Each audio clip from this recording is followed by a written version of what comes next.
Xiaoyan terkena serangan dari si Bian yang membuatnya tiba-tiba tak bisa memakai Douhi dan akhirnya terjatuh. Xiao Yixian menangkap Xiaoyan. Xiaoyan nampak seperti baik-baik saja. Xian marah melihat apa yang dilakukan oleh si Bian kepada Xiaoyan. Si Bian menganggap jika mereka berhutang banyak kepada Sekte Wanxi, si Bian tak akan mengampuninya. Cailin memukul keras si Bian. Cailin menduga jika benda yang dikeluarkan oleh si Bian dengan beresiko meledakkan tubuhnya pastinya tidaklah biasa. Cailin menanyakan bagaimanakah perasaan Xiaoyan saat ini. Xiaoyan sudah memeriksa seluruh tubuhnya tapi tidak menemukan ada yang salah. Xiao Yixian menjelaskan jika itu adalah flek racun iblis. Ilmu jahat dari pelatih energi tempur racun kerajaan Juyun dengan mengorbankan vitalitas memasukkan energi tempur seumur hidup ke dalam tubuh musuh, lalu berubah menjadi flek racun. Orang yang terkena serangan pembuluh nadinya akan membusuk seiring menyebarnya flek racun dan mati dalam penderitaan. Serangan dari kaisar tempur biasa, Xiao Yixian bisa mengatasinya. Namun flek racun yang dikeluarkan oleh sekte tempur dirinya juga tak berdaya. Mendengar itu, Xian ingin menghajar si Bian, namun Cailin mendahului Xian. Dengan cepat Cailin pergi ke arah si Bian. Cailin meminta si Bian untuk menyerahkan penawarnya. Si Bian tertawa, ia tak takut mati. Kalau memang mau membunuhnya ya silahkan saja. Karena dirinya telah mengeluarkan flek racun iblis, dirinya memang tak bisa hidup lama lagi. Bisa ditemani oleh bocah itu, dirinya juga tidak termasuk rugi. Cailin menggunakan kekuatannya untuk menekan si Bian. Ia memaksa si Bian untuk menyerahkan penawarnya. Jika tidak, biarpun tangan si Bian patah, ia masih akan mematahkan kakinya. Cailin pasti akan meremukkan tulang si Bian satu persatu. Si Bian mengatakan jika tidak ada penawar untuk flek racun iblis. Semakin dendamnya Cailin kepada si Bian semakin merasa jika tindakannya sepadan dapat menyiksa Cailin dan Xiao Yixian dengan nyawa Xiaoyan. Ini termasuk balas dendam pemusnahan sekte Wanxi. Karena si Bian terlihat tidak takut mati, Cailin akan membuat semua orang sekte Wanxi mati bersama si Bian. Bahkan seekor anjing pun tak akan Cailin lepaskan.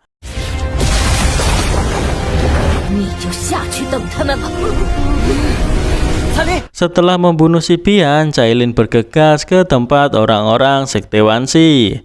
Ketika Cailin akan memusnahkan mereka, Xiaoyan memanggilnya bermaksud agar Cailin tak melakukan hal tersebut.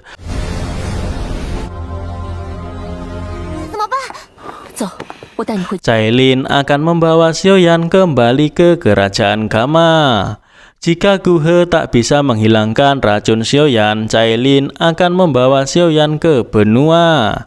Xiaoyan mengatakan jika orang yang paling ahli menggunakan racun ada di sini. Untuk apa repot-repot kembali? Tidak ada cara untuk menghilangkan flek racun iblis kecuali ada master yang tingkatannya lebih tinggi dari si pemberi racun. Dengan itu kemungkinan akan berhasil. Jika begitu, yang menghilangkan racun haruslah di tingkat dewa tempur legendaris. Dalam waktu setengah tahun, flek racun iblis akan kambuh sepenuhnya. Cailin tak yakin dalam waktu setengah tahun dapat menemukan dewa tempur untuk menawarkan racun tersebut. Xiao Yixian merasa bersalah karena dirinya lah Xiaoyan mengalami hal itu. Namun meski Xiao Yixian tak bisa menawarkan racun tersebut, dirinya bisa menundanya kambuh. Xiaoyan meminta Cailin untuk tidak usah khawatir. Selama bisa ditunda masih ada peluang. Xiaoyan mengatakan jika apa yang terjadi pada dirinya bukanlah salah dari Xiao Yixian. Xiaoyan datang demi orang istana jiwa. Tidak ada yang menyangka akan terjadi hal seperti itu. Setelah mengatakan itu, Xiaoyan tiba-tiba pingsan. Xiaoyan lalu dibawa ke kolam racun oleh Xiao Yixian. Cailin mengkhawatirkan keadaan Xiaoyan, apakah kolam racun tersebut tidak menyakitinya. Kolam racun itu diracik dengan ribuan rumput dan serangga beracun. Racunnya sangat kuat, tapi bisa menahan racun dengan racun. Dengan melakukan hal itu, dapat menekan sementara flek racun iblis di tubuh Xiaoyan. Menunda waktu kambuhnya, ditambah lagi dengan api pelik di dalam tubuh Xiaoyan, seharusnya bisa menekan lebih lama lagi. Sekarang air racun hanya masuk begitu saja ke dalam tubuh Xiaoyan. Harus diarahkan oleh Xiao Yixian baru bisa menekan sepenuhnya flek racun. Cailin tidak sabar melihat Xiao Yixian tidak cepat-cepat melakukannya, malah bertele-tele seperti itu. Xiao Yixian meminta Cailin dan Jian untuk keluar dan menunggu di luar hutan. Cailin masih menaruh curiga kepada Xiao Yixian. Cailin mengira jika ia pergi meninggalkan Xiaoyan, maka Xiao Yixian melakukan hal yang bisa membahayakan nyawa Xiaoyan. Karena hal itu, Xiao Yixian akhirnya memutuskan untuk membiarkan mereka tinggal. Setelah Xiao Yixian ingin melakukan apa yang harus ia lakukan, keluarlah asap racun di sekelilingnya. Hal itu tentu orang biasa akan keracunan. Akhirnya Cailin memutuskan untuk keluar mengajak Jian. Namun sebelum benar-benar pergi, ia mengingatkan Xiao Yixian untuk tidak bermain trik. Selama beberapa tahun ini, karena tubuh racun, semua orang menjauhi Xiao Yixian, membencinya. Orang yang mendekatinya akan mati karena dirinya atau hanya ingin memanfaatkan dirinya. Hanya Xiaoyan yang tulus kepada dirinya. Xiao Yixian menganggap jika Xiaoyan adalah satu-satunya teman baginya. Xiaoyan lah yang membuat dirinya percaya kalau dirinya bisa hidup di bawah sinar matahari seperti orang biasa. Cahaya yang Xiaoyan bawa untuknya akan Xiao Yixian lindungi dengan sepenuh usaha. Tiba-tiba Xiaoyan terbangun, lantas ia menanyakan dirinya ada di mana. Hal itu membuat Xiao Yixian kaget. Xiao Yixian menjelaskan bahwa Xiaoyan telah koma selama 2 hari. Dirinya sedang menekan flek racun iblis. Ia bisa mengendalikan racun dan menyalurkan ke tubuh Xiaoyan lewat pembuluh nadi untuk sepenuhnya menekan flek racun iblis. Xiaoyan meminta maaf karena telah merepotkan Xiao Yixian. Ditambah dengan 3 api pelik di tubuhnya, seharusnya juga bisa membantu. Tubuh racun ditambah dengan api pelik seharusnya dapat menunda waktu hingga menemukan dewa tempur. Xiao Yixian sepertinya sudah tidak kuat, nampak masih ada 1 garis racun. Ia menyuruh Xiaoyan untuk cepat menggunakan api pelik.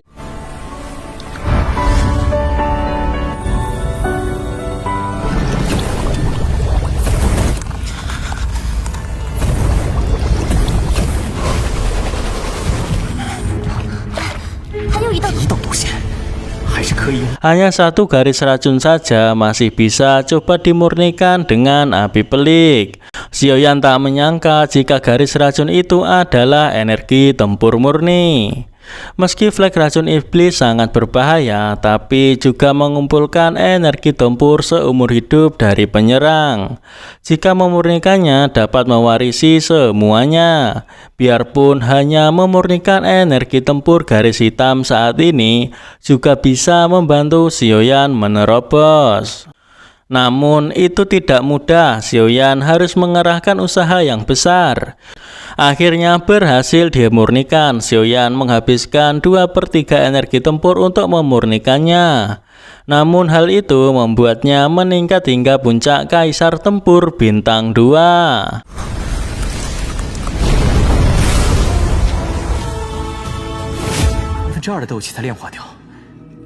Jika selanjutnya dapat dimurnikan sepenuhnya, kekuatan Xiaoyan bisa meningkat satu tingkat lagi. Jika dirinya bisa mendapatkan satu jenis api pelik lagi, mungkin bisa mengandalkan kemampuannya sendiri untuk memurnikannya sepenuhnya. Ziyan masuk menanyakan sebenarnya apa yang terjadi. Xiao Yixian memberitahu jika mereka harusnya mempunyai waktu 2 tahun untuk mencari Master Dewa Tempur. Untung saja ada cara penyegelan racun dari Xiao Yixian. Kalau tidak, sangat sulit bagi Xiaoyan untuk menangani racun tersebut. Cailin menanyakan jika tidak menemukan Dewa Tempur dalam 2 tahun, apakah bisa disegel lagi? Cara penyegelan itu hanya bisa digunakan 1 kali, kalau digunakan lagi tidak akan berguna. Cailin marah mendengar hal tersebut. Xiaoyan menenangkan Cailin. Ia mengatakan jika Xiao Yixian sudah banyak membantu. Selanjutnya, Xiaoyan ingin menanyakan sesuatu tentang Istana Jiwa kepada pengawal Ti. Ketika baru saja keluar, pengawal Ti langsung berusaha melarikan diri. Ia mengingatkan meski ada 2 sekte tempur yang melindungi Xiaoyan, Istana Jiwa bisa menghancurkan Xiaoyan dengan mudah. Jika Xiaoyan tahu diri, pengawal Ti meminta Xiaoyan untuk melepaskannya.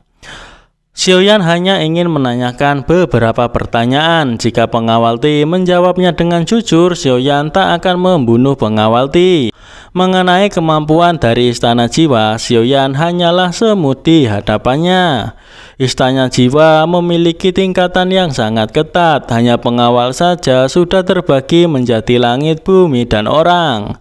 Dirinya adalah pengawal tingkat orang. Di atas pengawal tingkat langit masih ada tetua agung status tinggi. Xiaoyan tak menyangka jika Master Sekte Tempur adalah pengawal tingkat rendah. Ia tak tahu seperti apa kemampuannya jika tingkat yang lebih tinggi. Xiaoyan lantas menanyakan apakah pengawal Ti kenal dengan pengawal Wu.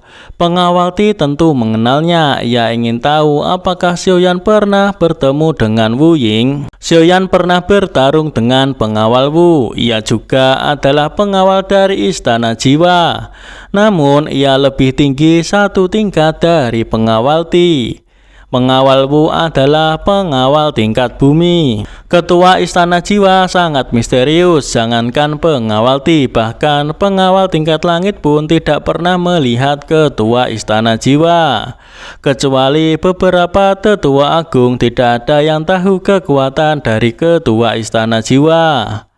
Orang seperti pengawal Ti dan juga Xiaoyan terlebih tidak memenuhi syarat untuk berurusan dengan level seperti itu. Xiaoyan mengingatkan pengawal Ti hanya perlu menjawab pertanyaan saja, selebihnya menyuruh pengawal Ti untuk menyimpannya sendiri. Pengawal Ti tidak mengetahui apa gunanya jiwa yang Istana Jiwa dapatkan karena tugasnya hanya berburu tubuh jiwa. Di mana markas dari Istana Jiwa, pengawal Ti juga tidak mengetahuinya. Mendengar hal itu, Xiaoyan lantas menyiksa pengawal Ti dengan api miliknya. Meski begitu, pengawal Ti tetap mengatakan jika dirinya benar-benar tidak tahu. Ia mengaku jika dirinya tidaklah berbohong. Istana Jiwa memiliki banyak cabang di benua. Mereka hanya perlu menyerahkan tubuh jiwa ke cabang saja. Pengawal selevel pengawal Ti hanya tahu 1 cabang. Sangat jauh dari kerajaan Cuyun. Di kerajaan Tianjin, di persimpangan pusat benua dan wilayah barat laut, sebuah tempat bernama Makam Langit. Sepertinya Xiao Yixian pernah mendengar kerajaan Tianjin, namun dirinya tidak tahu apakah ada Makam Langit. Xiaoyan berharap pengawal Ti tidak berbohong. Jika tidak, nasib dari pengawal Ti tidak akan terlalu baik. Setelah menanyakan apa yang Xiaoyan ketahui, Xiaoyan kembali mengurung pengawal Ti. Setelah ini, Xiaoyan ingin pergi ke wilayah hitam terlebih dahulu. Berdasarkan kemampuan yang ia miliki sekarang, ia tidak mungkin melakukan apapun terhadap Istana Jiwa. Dekan dari Akademi Jianan adalah Master Dewa Tempur. Jika bisa bertemu dengannya, mungkin bisa meminta bantuannya. Jian memberitahu jika dekan selalu tidak jelas keberadaannya. Dirinya sudah lama di gedung dalam, tapi baru melihat dekan satu kali saja. Meski begitu, tetap harus dicoba. Walaupun dekan tidak ada, Xiaoyan juga bisa mencari tahu kabar api pelik dari Tetua Agung. Jika bisa mendapatkan satu api pelik lagi, Xiaoyan bisa menghilangkan flag racun iblis itu sendiri. Cailin bermaksud ingin menemani Xiaoyan, namun Xiaoyan tidak mengizinkannya. Xiaoyan tak bisa membiarkan Cailin mengambil resiko lagi. Lagi pula, Xiaoyan tidak tahu perjalanan ini butuh berapa lama. Xiaoyan khawatir jika Cailin pergi, meski Cailin bisa banyak membantu jika ikut dengannya. Tapi masa depan klan ular bergantung pada Cailin. Xiao Yixian memberikan saran agar dirinya saja yang pergi bersama Xiaoyan. Xiaoyan juga tak setuju. Cailin mengatakan jika tubuh racun dari Xiao Yixian mungkin akan meledak kapan saja. Jika tidak ada Xiaoyan, meski menemukan bahan, siapa yang bisa mengendalikannya? Mendengar hal itu, Xiaoyan akhirnya menyetujui jika Xiao Yixian pergi bersamanya. Xiaoyan juga ingin mengajak Jian. Xiaoyan ingin menunjukkan kepada Tetua Agung Suhian dan yang lainnya kalau dirinya tidak menindas Jian. Jian hanya akan pergi jika Cailin menyetujuinya. Cailin setuju jika Jian pergi bersama Xiaoyan, sekaligus meminta Jian untuk menjaga Xiaoyan. Cailin hanya bisa mengantar mereka sampai tempat itu saja. Xiaoyan memberitahu tempat aman di persimpangan pegunungan monster dan kerajaan Gamma. Berharap informasi itu bisa membantu Cailin. Xiaoyan akan berusaha membuat pil penyatu jiwa dalam 2 tahun. Cailin tak percaya dua kekuatan yang ada di tubuhnya benar-benar bisa berdampak bagi dirinya. Xiaoyan meminta Cailin untuk tidak mengambil resiko. Xiaoyan berjanji pada Cailin, dirinya tidak akan mengingkari janjinya. Cailin mengingatkan jika hari sudah mulai larut, meminta Xiaoyan untuk berhati-hati. Jika bertemu masalah yang tidak dapat diselesaikan, Xiaoyan harus mengabari dirinya. Tidak peduli Xiaoyan ada di mana, Cailin akan bergegas pergi ke sana. Xiaoyan berjanji akan kembali. Jian pun juga begitu, dirinya akan kembali untuk melihat Cailin. Cailin meminta Xiao Yixian untuk melindungi Xiaoyan karena Xiaoyan adalah satu-satunya teman dari Xiao Yixian. Biarpun mati, Xiao Yixian juga akan berada di depan Xiaoyan. Sebelum Xiao Yixian pergi, Cailin tak lupa mengucapkan terima kasih. Cailin yakin pada saat bertemu kembali dengan Xiaoyan, mungkin seluruh wilayah barat laut akan tunduk kepada Xiaoyan. Hari itu Cailin akan menunggunya. 我平安全之地，希望2年之内。我倒不信，这2股能。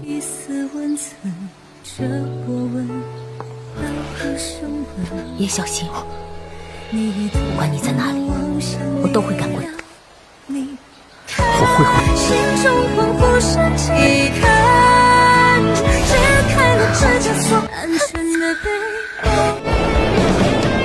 保护好是我唯一的朋友。